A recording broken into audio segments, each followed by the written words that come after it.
Austatud kuulajad!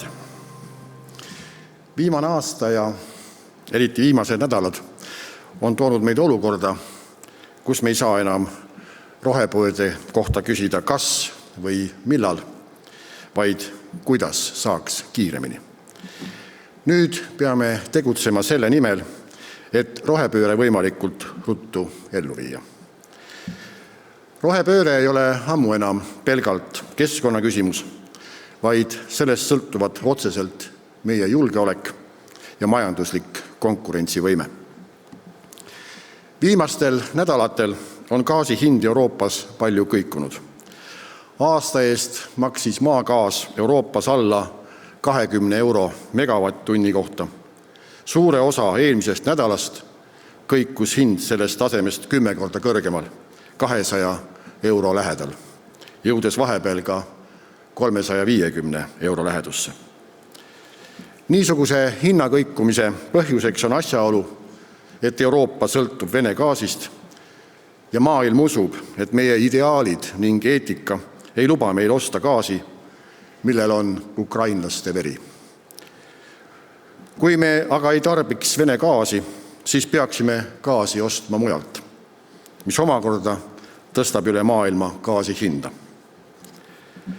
Tõsi, Eesti lähtekoht on veidi parem kui suuremal osal Euroopast, sest meie gaasi tarbimine on väiksem.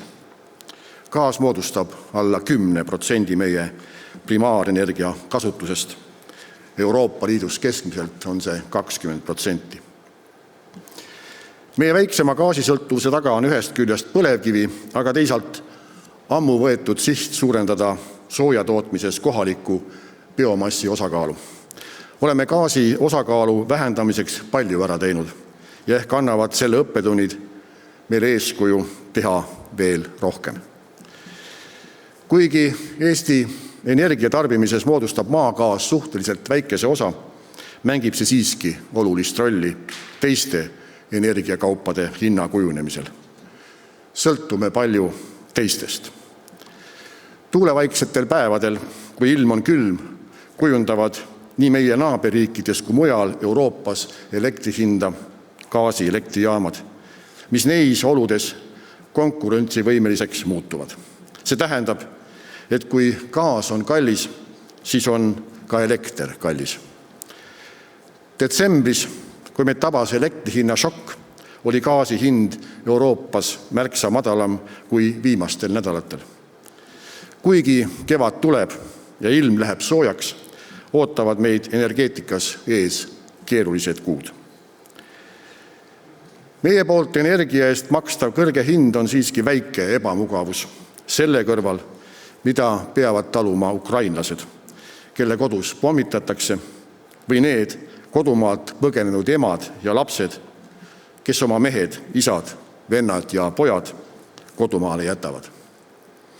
Ainuüksi gaasi ja elektri eest kalli hinna maksmine ei ole aga piisav selleks, et peatada Putini sõda. Kui ostame vähem, aga maksame kõrgemat hinda, siis pole sellest abi. Peame ka tegelikult vähendama Vene gaasi ostmist ja kiiresti. Seega ma loodan, et tänasel konverentsil tuleb juttu sellest, kuidas saaksime kiiremini suurendada rohelist energiat oma energiaportfellis, millised on kitsaskohad, mis takistavad arengut, mida saaksime mina, valitsus või kogu rahvas teha, et neist probleemidest üle saada, kuidas vähendada mitte minu tagaaias suhtumist, mis takistab uute energiavõimsuste rajamist, või kuidas saaksime muuta oma harjumusi ja muutuda tõhusamaks, et energiavajadus väheneks. Me ei ole kindlasti valmis selleks, et üleöö välja lüüta kõik keskkonda reostavad masinad ja tehased. Sisepõlemismootoriga autod ja põlevkivielekter jäävad meiega veel mõneks ajaks. Tunnistagem ausalt, et praeguses olukorras oleme sunnitud võtma kasutusele isegi rohkem kohalikku põlevkivi ja põletama puitu, et tulla toime keerulise olukorraga energiaturul. Peame aga tegutsema, et töötada uute tehnoloogiate kasutuselevõtu kallal et roheline tulevik saabuks rutem. Ei tasu ka unustada, et rohepööre loob nii uusi turge kui ärivõimalusi. Eesti teadlased ja ettevõtted saavad konkureerida valdkondades, kus ei ole veel teistest riikidest suuri tegijaid. Paljudel Eestis edukaks teinud ärimeestel polnud seda luksust, et siseneda turule, kus teisi ees ei ole. Kasutagem seda võimalust. Kui gaas on kallis, siis saab rohelise energia kasutuselevõtu tempo olema üks peamisi tegureid, mis määrab riigi konkurentsivõime. Pole mõtet loota, et praegune olukord lihtsalt niisama möödub, kui me midagi ei tee.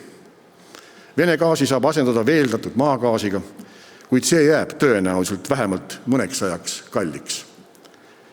Ja ma ei mataks maha ka plaani rajada Eestisse tuumajaam, kuid ajalist perspektiivi vaadates ei paista sellest lähiaastate mõttes kasu olevat. Pikemas vaates küll. Siin saalis viibijate seas on palju minust paremaid eksperte energeetika vallas, kuid lähiaastate perspektiivis on meile ilmselt kättesaadavam tuuleelektri osakaalu suurendamine. Mõnel pool Euroopas nimetatakse tuugnaid juba vabaduse veskiteks. Jahvatame siis ka endale vabadust. Kõrged elektrihinnad löövad praegu kogu Euroopat. Meie teha on aga see, kui kiires tempos saame kasutusele võtta uued energeetikaallikad. Sellest sõltub, kas kallis energia kummitab Eesti ettevõtteid kauem kui mujal Euroopas. Eesti tuuleenergia toodang on pikalt paigalt ammunud. Muudame seda. Lõppude lõpuks pole rohepööre pelgalt hinnaküsimus. Suur osa Eesti ettevõtetest on põimitud Põhjamaade väärtusahelatesse, kus kliendid ja koostööpartnerid on hakanud hindama vastutustundliku keskkonna küsimustes. Kogesin ise seda hiljuti Rootsis käies. Sellele lisandub vastutustundlikkus rahu ja demokraatia teemal. Turg, kuhu reostavat toodet eksportida, jääb järjest ahtamaks. Ja järele jäänud valdkondades on sageli edukamad ettevõtted, mis tegutsevad madala palgatasemega riikides, kellega Eestis konkureerida ei saakski. Suur osa majandust pöördubki roheliseks seepärast, et turg seda ootab. Rohepööre ei tähenda senisest heaolust ega turumajandusest loobumist. Kaotame aga suure osa heaolust, kui kulutame mõtlematult piiratud ressurssi. Kui jätame majad soojustamata ega investeeri keskkonnasõbralikesse energiaallikatesse. Siis võib vajadus küttepuude abil sooja saada kaaluda üles meie soovi rahulikul metsarajal jalutada. Samuti kaotame vaimus, kui oma gaasisõltuvuse tõttu rahastame tuhandete inimeste tapmist Ukrainas. Tänane olukord on loonud ideaalse võimaluse selleks, et ühendada rohepöörde puhul püüdlus parema elujärje poole sooviga säilitada kaunist, mida pakub meile looduslik keskkond, selle liigirikkus ja mitmekesisus. Rohepöördest rääkides ei tohi aga piirduda pelgalt energiaga, mis on praegu aktuaalne, kuid peame vaatama suuremat pilti. Rohepööre tähendab ikkagi eeskätt tulevikuga arvestamist ja soovi jätta endast maha maailm, millest jätkub ka meie lapselastele.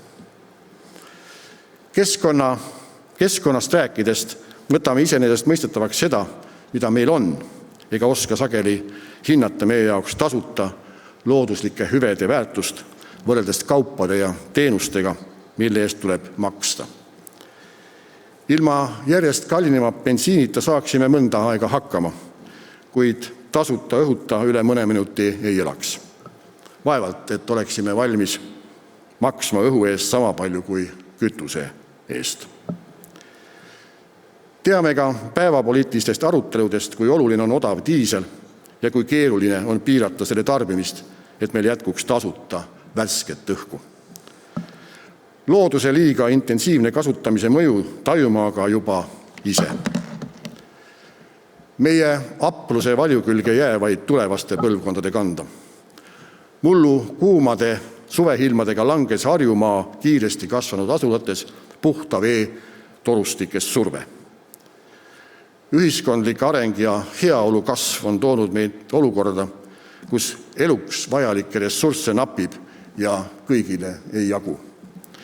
Hea on elada suures majas, mille ümber on aed ja viljapuud, aga seal on võimatu elada, kui vett ei ole. Harjumaa veepuudus on hea näide sellest, kuidas keskkond seab piirid heaolule.